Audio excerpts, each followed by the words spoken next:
Morning rush hour, Charlotte, North Carolina. Its busy airport is rocked by a massive explosion. The flames were coming over the fence, just total craziness. Everybody was just running for their lives. Firefighters rush to one of the airport's main hangars.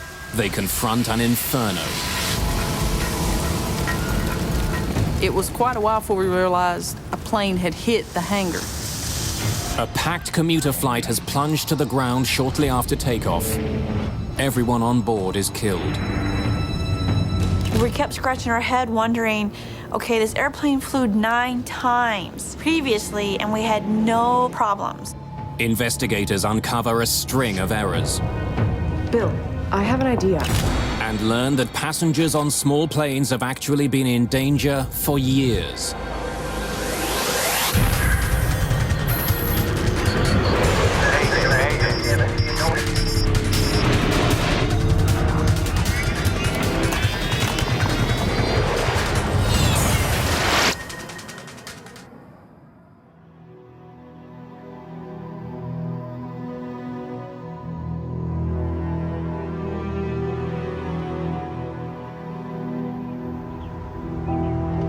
It's morning on January the 8th, 2003, in Charlotte, North Carolina.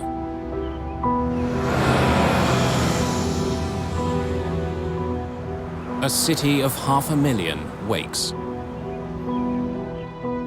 At Charlotte Douglas International Airport, commercial airline pilot Captain Katie Leslie is at work early. Only 25 years old, this Texas native has been flying for Air Midwest for almost 3 years. One of the youngest flight captains at her airline. Hey, Tom. Have a great flight.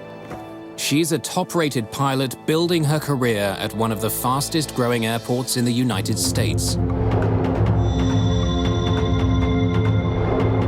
This airport is an important domestic hub for U.S. Airways, with flights to most major cities in the eastern United States.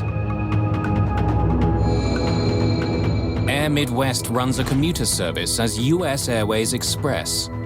It operates a fleet of Beechcraft 1900D planes, a 19-passenger short-haul commuter plane, and a trusted workhorse in the industry. Today, Captain Leslie is in command of a 1900D on a 30-minute hop to Greenville-Spartanburg Airport in Greer, North Carolina. Her co-pilot is 27-year-old Jonathan Gibbs. How'd you sleep last night? Had a dream I was in Miami. Attention, ladies and gentlemen, this is the final boarding call for Air Midwest Flight 5481 to Greenville-Spartanburg. All passengers wishing to board should make their way to gate. Among the passengers flying to Greer this morning, 18-year-old Christiana Shepard.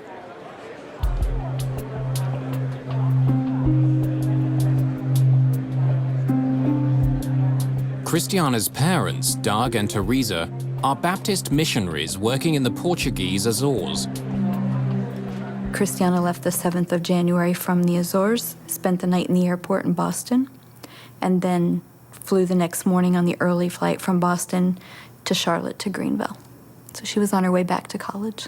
Christiana was very special, and she was one that would come up and give you a hug and say, you know, she'd come for no reason. She would give you a hug and say, Dad, I love you.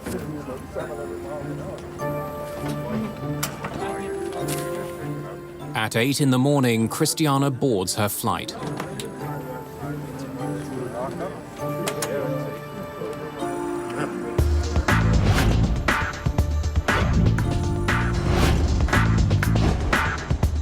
Meanwhile, as part of their standard checklist before takeoff, the crew calculates the weight of all the baggage, passengers, and fuel on the plane.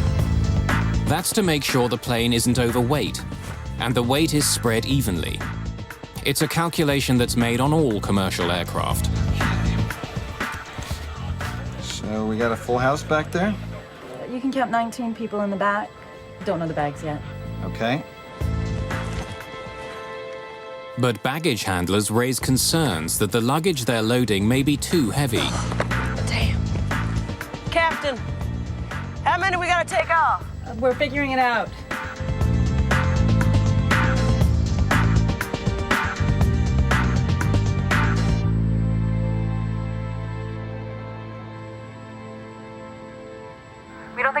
take anything off.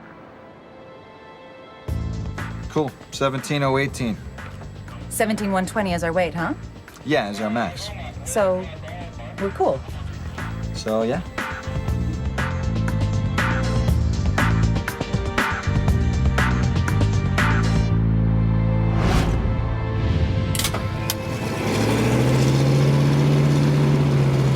Good morning. Welcome aboard U.S. Airways Express service to Greenville, Spartanburg. It's a very short flight, maybe 30 minutes gate to gate, so sit back, relax, and we'll have you there in a few minutes.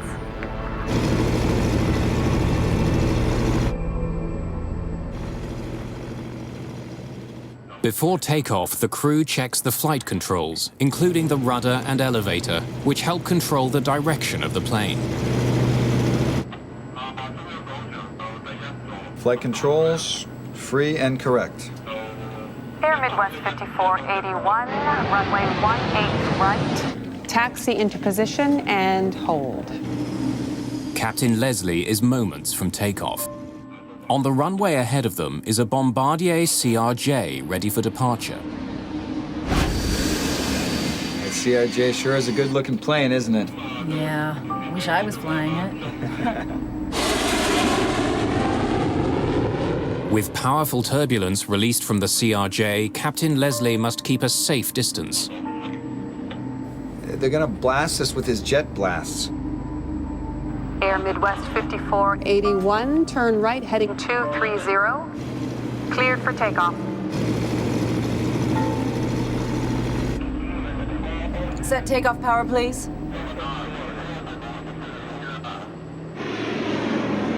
Power is set. 80 knots, cross-check. At 80 knots, pilots check that key instruments are working. With no signs of trouble, Leslie and Gibbs proceed with their takeoff. To air traffic control, Flight 5481's takeoff roll is perfectly normal. Gear up.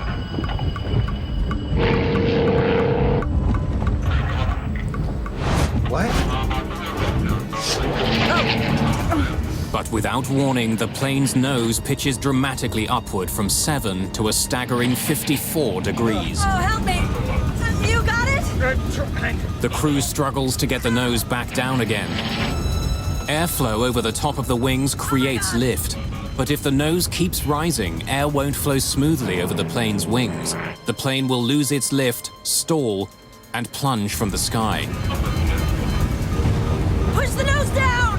Oh my God! We have an emergency on Air Midwest 5481! alert 3 standby, runway 18 right. The controller handling Flight 5481 calls for emergency equipment. Oh my God. The plane is now 350 meters from the ground. It stalls, rolls to the left, and begins falling from the sky. Captain Leslie pulls on her control column with all her might. If she can't get the plane to climb, she's going to hit the ground.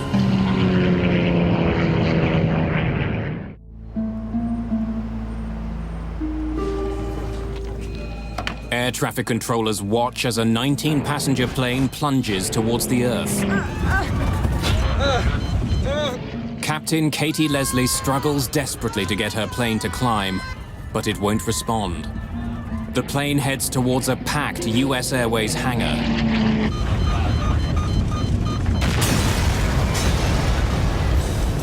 The flight was loaded with almost 1,000 kilograms of highly flammable jet fuel just before takeoff. The impact instantly ignites all that fuel. Now the intense fire threatens to engulf the hangar. There are several airplanes and hundreds of people working inside. Fire signal. Emergency? Engine crash. It is the plane that's crashed. Yes, at the US Air Maintenance ramp, running toward the building, there's a fire. Code 10, aircraft crash. The south end of runway 36 left. I repeat, a confirmed aircraft crash on fire. 38-year-old Fire Chief Keith Rogers is driving to work when he gets a Code 10 call. Code 10 means that there's a confirmed plane crash. Usually, this type of call is a once-in-a-career type of incident. Cindy Overcash is a firefighter with the Charlotte Fire Department. You couldn't actually see the hangar from here, but you just saw a huge black plume of smoke.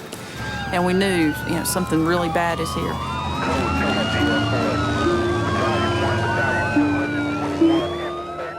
In the adjacent building, sales director David Isola hears the explosion. Well, I was sitting at my desk, and I heard this loud boom. And one of the guys came in from next door and said that he just saw an airplane crash. And so I hopped in my truck and drove down to the site. From 60 meters away, Isola records the opening moments of the tragedy.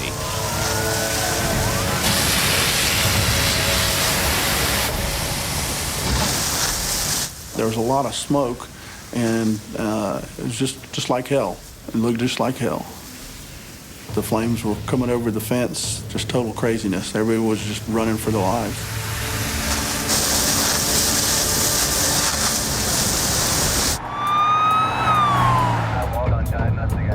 When Chief Keith Rogers arrives at the scene, he finds himself swimming upstream against a mob in panic. As I got onto the airport property and got onto the tarmac, the people were exiting the hangar. Those people were running out in front of the fire trucks, the fire cars, so we had to drive with caution. They were getting out of the building as fast as they could, because I think they definitely realized that this was not a drill, this was a real emergency. And we still weren't sure if we had a plane inside the hangar that had caught on fire, or if the hangar had caught on fire. It was quite a while before we realized a plane had hit the hangar. Chief Rogers immediately takes command of the scene. He knows that there are aircraft parked inside the flaming hangar. Their fuel tanks threaten to blow. And our concern was, one, about the people that were on board the aircraft, two, for the people that were working in the hangar, and three, we had to worry about the airplanes that were in for repair. Were those aircraft on fire? So we had a lot of major issues to deal with. Within minutes, firefighters begin to get the inferno under control. The hope now is that somewhere inside the wreck, survivors are clinging to life.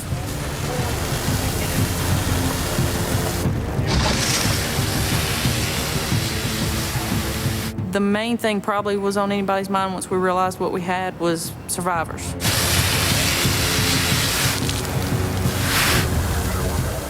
Chief Rogers sends a line of firefighters led by Cindy Overcash into the heart of the inferno.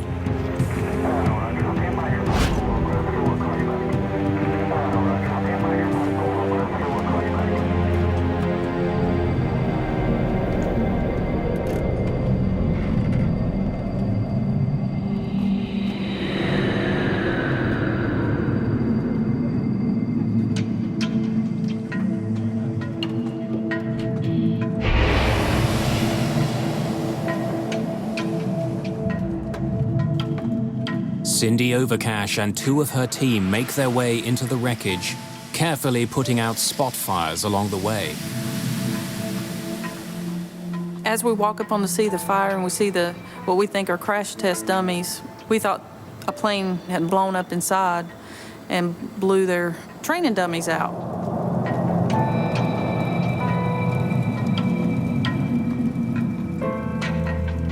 And then it dawned on me, that's not a training dummy.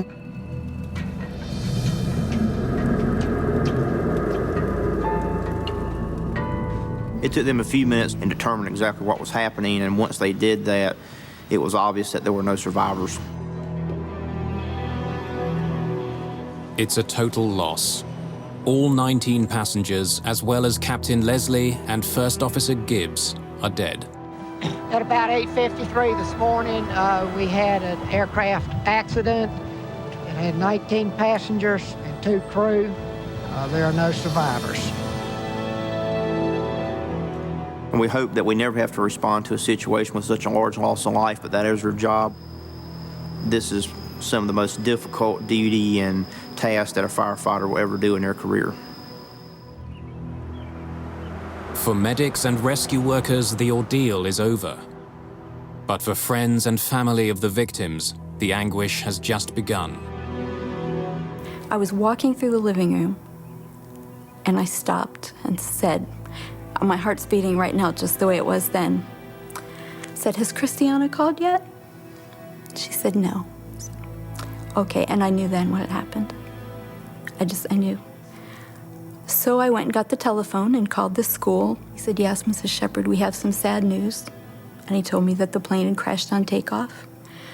I asked if there were any survivors. He said no.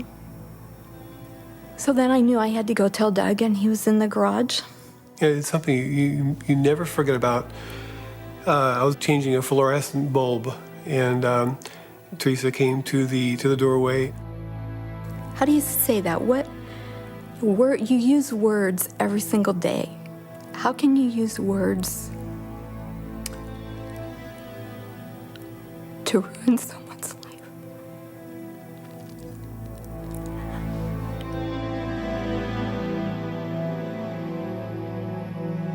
But I told him, I said, Doug, Christiana's plane crashed.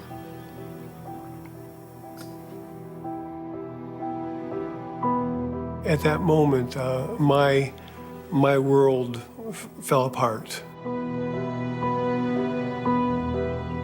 Now the Shepards and the families of the other 20 victims want to know what caused the deaths of their loved ones.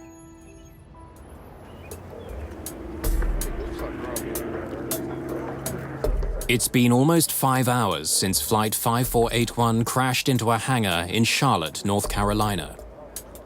With no survivors to rescue, neither bodies nor airplane parts are moved from where they fell until the arrival of investigators from the National Transportation Safety Board.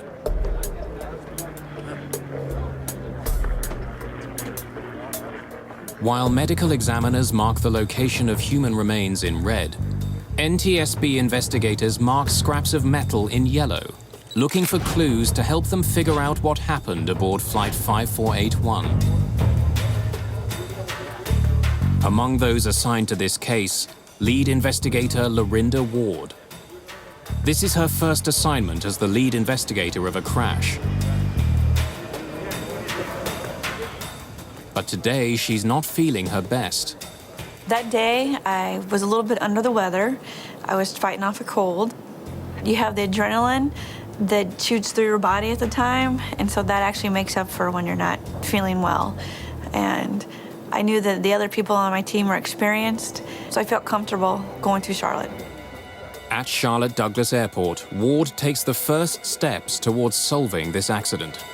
I checked in with the fire department to make sure that the fires had been put out, and then called a meeting with all the first responders to see what they had noticed when they came to the crash site. Ward acts fast. Because there are bodies entangled with the wreckage, she declares the crash site a potential biohazard. Investigators who might come in contact with the wreckage must wear protective suits while they examine the wreck and identify the victims' remains. When we arrived on scene, the accident site did not look like an airplane was there. Due to the fire, the post-crash fire, when you initially walked up to it, it was hard to identify that you had an airplane that could hold 21 people. While work continues at the crash site, All right, let's go. Lorinda Ward and her team look for clues nearby.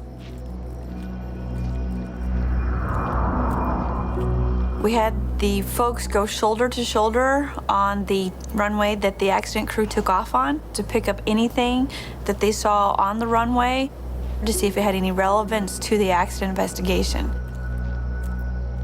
Runways must be clear of all debris. The smallest object can become a deadly projectile if it strikes a plane on takeoff. 3 years earlier, a Concorde jet ran over a 40-centimeter strip of scrap metal on a Paris runway. The plane's fuel tank was pierced and caught fire. The aircraft rose to 200 meters before it crashed into a nearby hotel. 109 people on board and 4 people on the ground were killed. At Charlotte Douglas International, investigators scour the area. They find a fuel cap lying dangerously close to the runway. What do we got? It could be sucked in and it could damage an engine. The main part would be the damage that it could do to an engine. The discovery raises an interesting possibility. As Flight 5481 raced down the runway at takeoff, the fuel cap bounced up off the tarmac, struck the engine rotors, and brought Captain Leslie's aircraft crashing to Earth.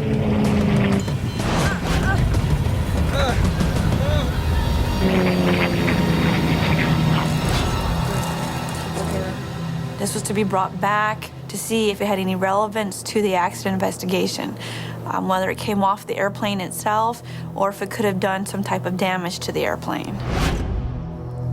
A closer examination leads Ward and her team to conclude that the fuel cap could not have interfered with the propellers. Investigators discover no other relevant debris on the runway. The runway debris theory is ruled out. Now, NTSB Air Traffic Control investigator Bill English explores another scenario. When we first heard about the accident, it looked like there might be the possibility that we'd want to look at a wake turbulence encounter. The wings of a fast-moving jet disturb the air around them, creating a trail of violently swirling air. NASA tests decades earlier had illustrated the power and danger of wake turbulence to other planes. We had to see, did another airplane depart before it? That's where wake turbulence hazard would come from. And we wanted to look at what kind of airplane departed ahead of it. Larger, heavier airplanes are the more risky wake turbulence creating airplanes. Bill English examines radar records from the time of the accident. He learns that a much heavier Bombardier regional jet, a CRJ, took off moments before the beach. The CRJ sure is a good-looking plane, isn't it? Yeah, wish I was flying it. The wake turbulence is generated from the wingtips of any airplane. As soon as it starts to lift off the ground, it makes what people sometimes call horizontal tornadoes, vortexes of air that can create hazardous turbulence. Runway 18 right. Taxi into position. Air traffic controllers do have standard procedures for spacing out airplanes so that they have a chance to avoid the wake turbulence or let the wake dissipate.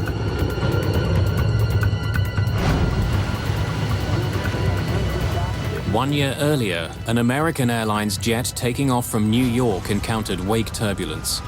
The plane crashed into a residential neighborhood. 260 people on the plane and 5 people on the ground were killed. You're gonna blast us with his jet blasts. Air Midwest 5481. cleared for takeoff.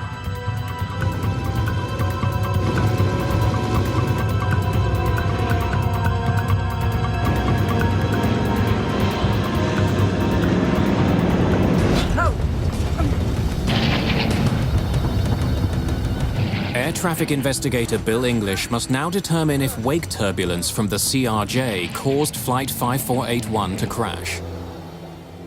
Bill English studies the flight path of Captain Leslie's plane and finds it consistent with a plane flying into wake turbulence. A pitch up is not unheard of in a wake turbulence encounter where the airplane will suddenly go nose up and the crew has trouble to counter that and get the nose back where it belongs. English needs to know how close the Air Midwest flight got to the larger jet. The Charlotte Tower has a sophisticated computer system that tracks the movement of planes while they're still on the ground. The system gave Bill English his answer. That system had a very rapid update, so we could see exactly where on the runway and at what time the regional jet lifted off compared to when the accident airplane started its roll. When Bill English plots the precise position of the planes at liftoff, he makes a telling discovery. Even though both planes used the same runway, their paths never crossed. The RJ started lifting off much farther down the runway than the accident airplane did, and the climb-out angle of the regional jet and the climb-out angle of the accident airplane never intersected. The angle of the accident airplane was very steep. It really had no possibility of intersecting the wake turbulence from the regional jet. So if our airplane lifted off and climbed above the angle of the previous airplane, we knew then that it couldn't possibly be a factor. The wake vortex theory is ruled out, and Bill English's work is done. Now it's up to Ward and her crew to find clues in the burnt-out wreckage of the plane. Within 2 days, her investigation will reveal a string of errors and faulty assumptions that has been putting tens of thousands of passengers at risk for years.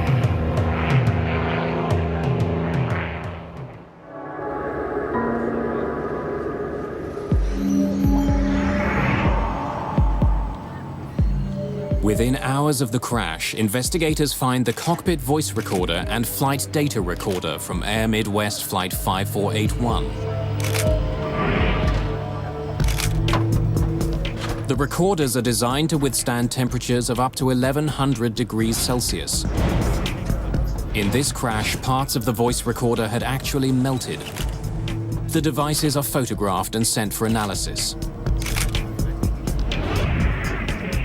Then, amongst the tons of debris on the ground, investigators discover the shredded remains of the elevator control cables.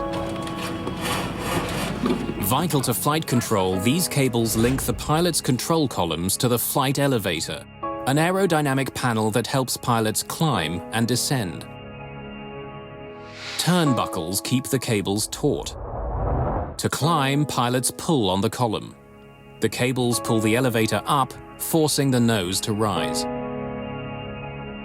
To descend, pilots push on the control column. The cables tilt the elevator down, and the nose falls. But as investigators examine the burnt-out cables and turnbuckles on Captain Leslie's plane, already something looks wrong. They looked unusual. They weren't in like the normal position that you would find them. In this case, we had one adjusted all the way out and then one adjusted all the way in. So those were set aside for us to look at later. While the lab work continues, NTSB investigator Stephen Carbone travels to Huntington, Virginia. He interviews mechanics who worked on the plane the day before the crash. At the time, we had known that it had just come out of a detail check, which is a routine check. And knowing that, we were looking into the possibility that something had been done during the check that needed to be looked at from an investigation point of view.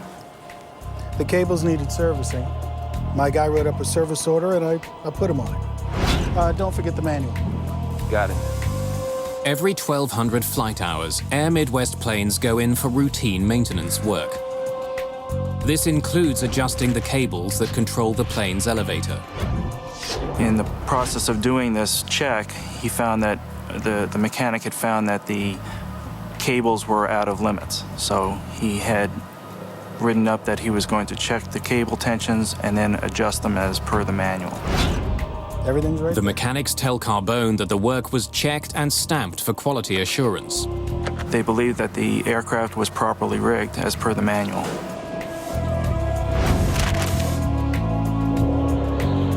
At first glance, that belief appears to be right. After maintenance, this Beech aircraft took off and landed 9 times without incident before Captain Leslie took the helm. Investigators turned to the flight data recorder to learn what happened on those flights.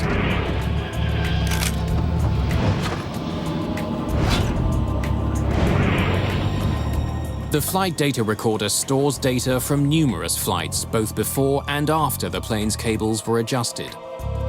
No one on any of those flights had encountered any problems with the plane's elevator.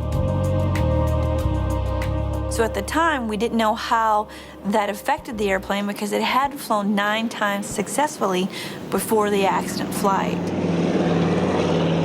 Ward also discovers that the crew tested their elevator controls before Flight 5481 took off. Flight controls, free and correct. Air Midwest 5481. Ward and her team dig deeper, looking to discover if the unusual configuration of the elevator cables could have played a role in this crash.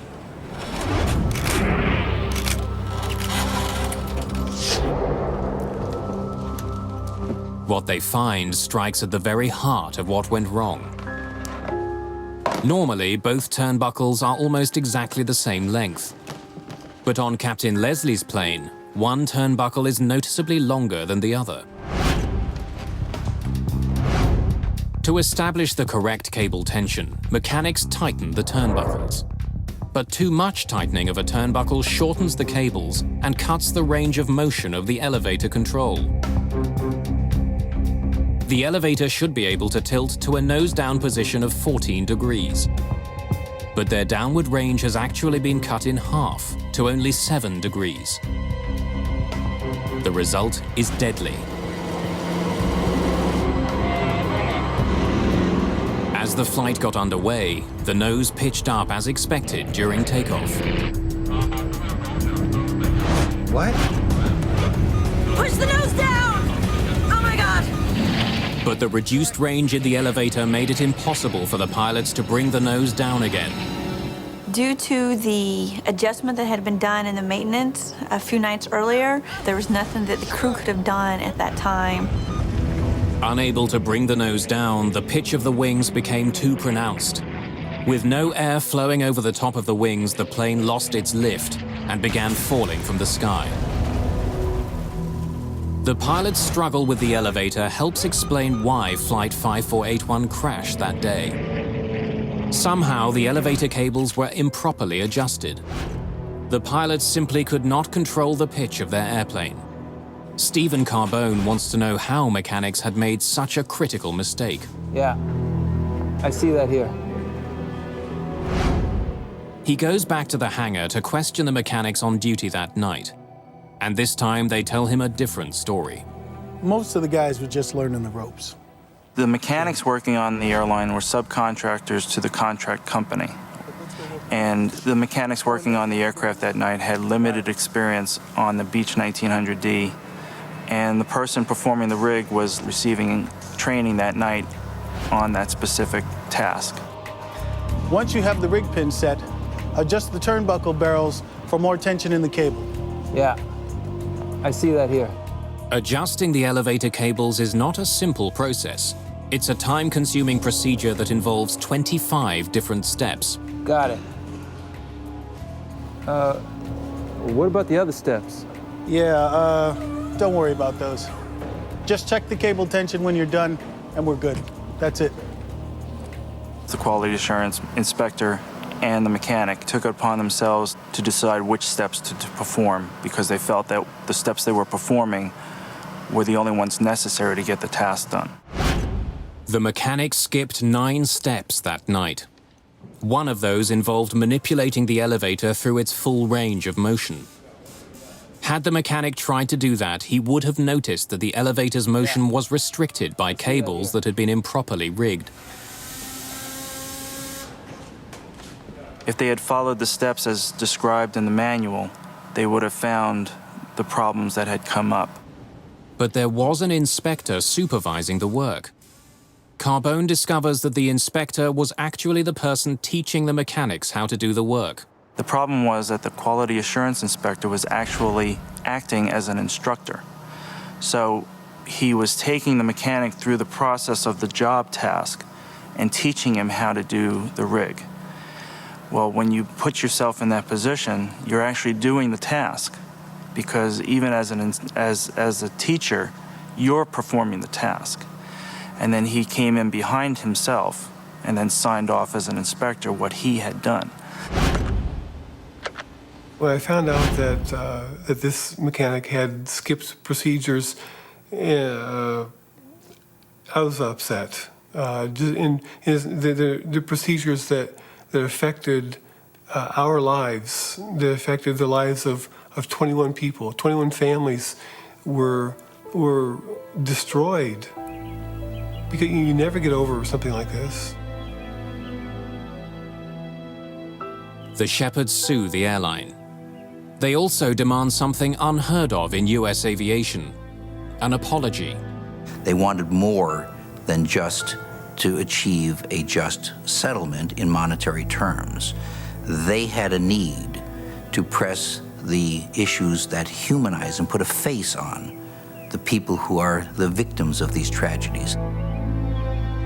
The Shepherds believe that their best chance of getting an apology is by putting a face to Christiana's name.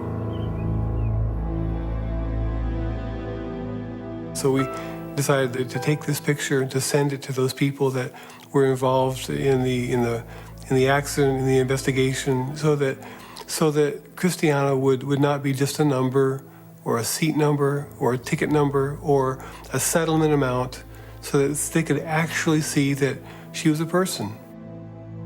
The legal journey began when we determined that we wanted the apology, that we wanted someone to say, we really blew this. We assumed the airline would apologize. We had no idea that airlines don't apologize. They did something wrong, obviously you should stand up and say, we are so sorry that we messed up in this and we're fixing this. In this case, the mechanics thought they were doing something that was perfectly reasonable. They thought this was, another day at the job.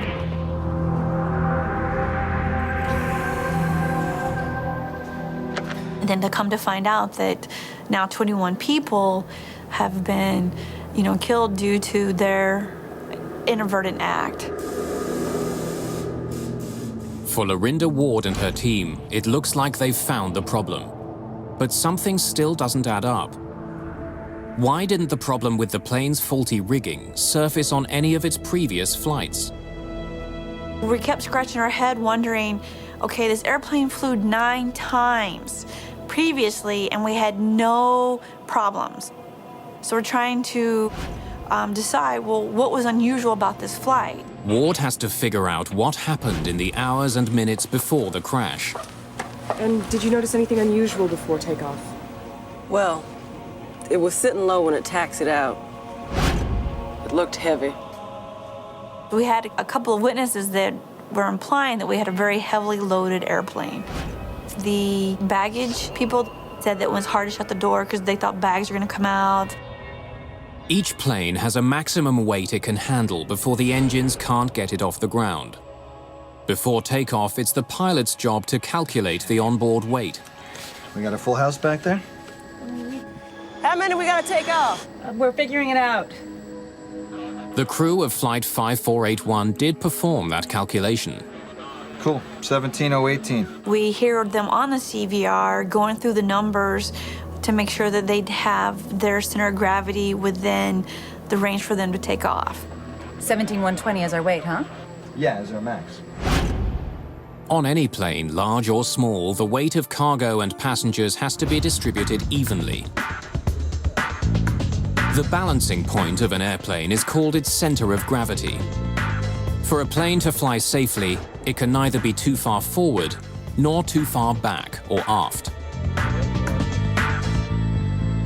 So, we're cool. So, yeah. We don't think we're gonna have to take anything off. Air Midwest pilots are instructed how to make weight and center of gravity, or CG, calculations. They use average weights to make that calculation, 175 pounds per passenger and 20 pounds per bag. They knew that they had a very aft CG, but due to using the average weights and average calculations, the paperwork showed them being within the range that they needed to take off. But Ward needs to know if the plane really was within the proper range of weight and balance to take off. But what we did is we looked at the weights of the actual baggage itself that was on board and then the weight of the passengers and the crew. Technicians weigh the remains of the burnt luggage from the wreckage site. Doctor, yes, could you tell me please what the last recorded weight of your patient is, please? And obtain the real weight of passengers on board that day. 212. Thank you. When all the numbers are in, Ward discovers the real weight of Flight 5481 is 17,700 pounds, some 580 pounds over its maximum takeoff weight. They would not have been able to take off if they had used actual weights. They would have had to pull either passengers or bags off. Because of the higher than expected weight of the passengers and baggage on the flight, and the large number of bags stowed in the rear, the airplane was tail-heavy. Its center of gravity ever so slightly too far to the rear, which wasn't a problem until the landing gear was raised. Gear up. When the gear's weight moved backwards from the nose, it tipped the balance of weight too far back. The pilot's efforts to regain control of the aircraft were futile, crippled by the airplane's defective elevator controls. When the nose gear moved aft, they lost the ability to control the aircraft because all the weight went back and they had no elevator movement enough to bring the nose back down. And at the height that they were at, they had no recovery. The passengers and crew of Flight 5481 were doomed the moment the plane left the ground. They had no way of knowing that two unrelated problems would combine to bring down their plane. This was just a normal routine flight for them, and they did all the pre-flight checks, they did their weight and balance, they did the correct calls, they're on the right runway. It was just another day at the job, and they didn't know that they had these two hidden, latent failures that were waiting for them.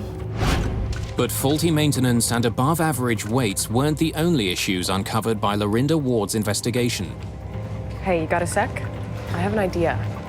Lorinda Ward suspects she's uncovered problems that didn't just affect this one flight, but that also affected every commuter plane in the air.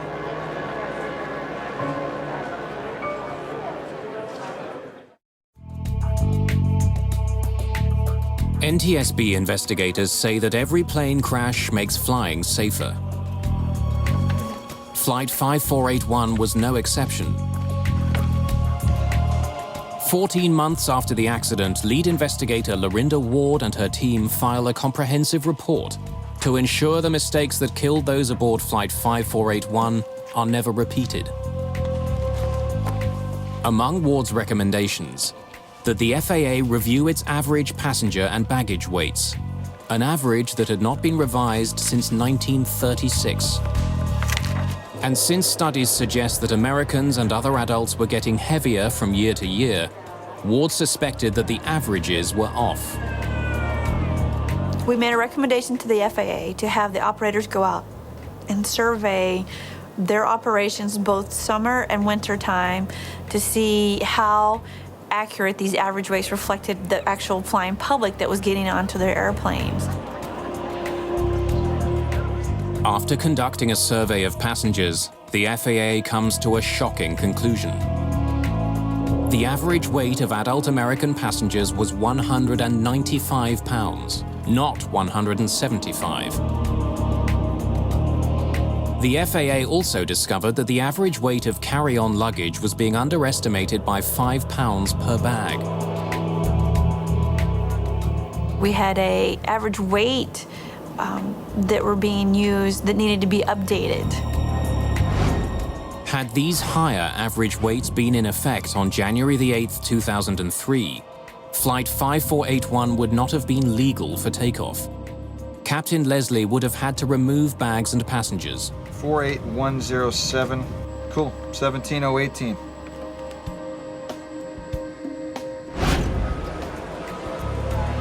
Air Midwest pilots now use an average weight of 200 pounds per passenger, which means that their Beechcraft planes can only carry 17 passengers, not 19.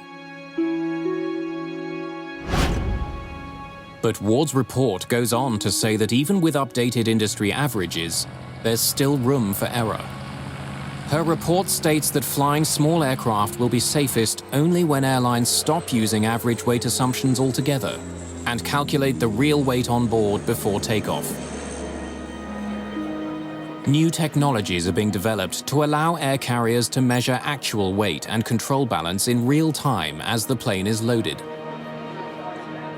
Knowing the actual weight of passengers and baggage is vital. More and more people are flying on small commuter jets. As the cost of jet fuel soars, the smaller fuel-efficient planes become more attractive to airlines. In the United States alone, more than 10 million people a year board planes with fewer than 30 seats, Smaller aircraft are more sensitive to the weight and balance issue than, say, a larger airplane. In spite of Ward's recommendations and the available technology, almost 70% of small planes on scheduled flights still use average instead of actual weights.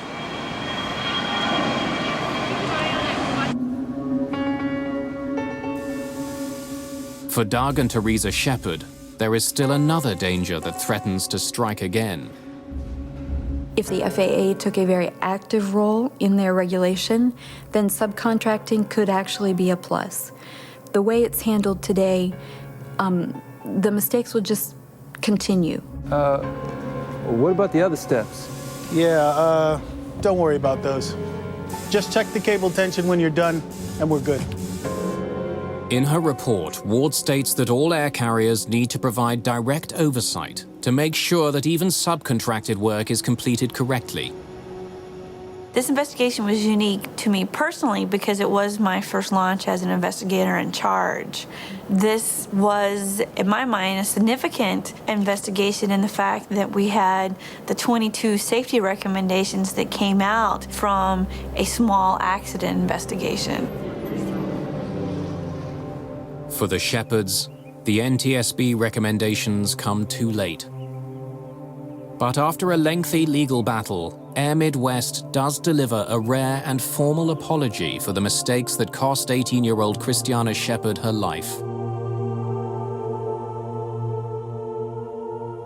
My name is Ron Goldman, and my role here today is I will be introducing the public apology, and then I'll have a few remarks. The public apology is, in aviation cases, unprecedented.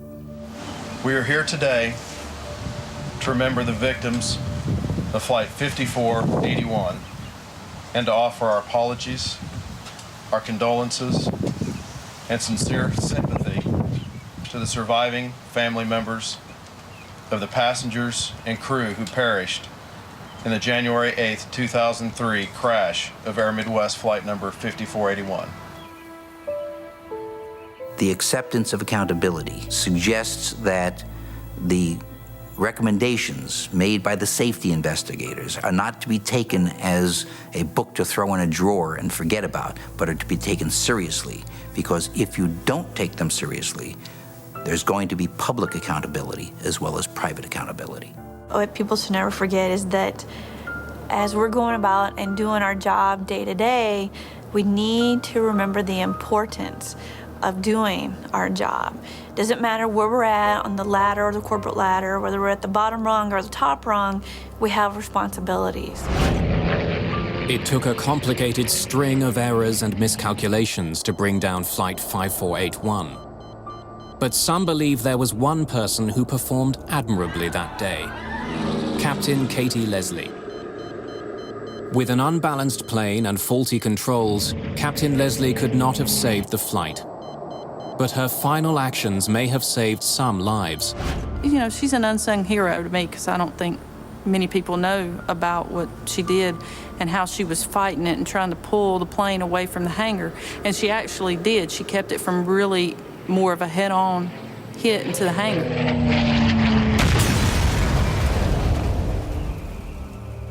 Which probably saved countless other people from perishing that day. It was firefighter Cindy Overcash who found the body of Captain Katie Leslie among the wreckage. To this day, Overcash still feels a special connection to the young pilot. I don't know, I just felt a kinship. I don't know why. I don't know, it could be as simple as I found her. And I was there when she left this world. I don't know, but I thought about her a lot.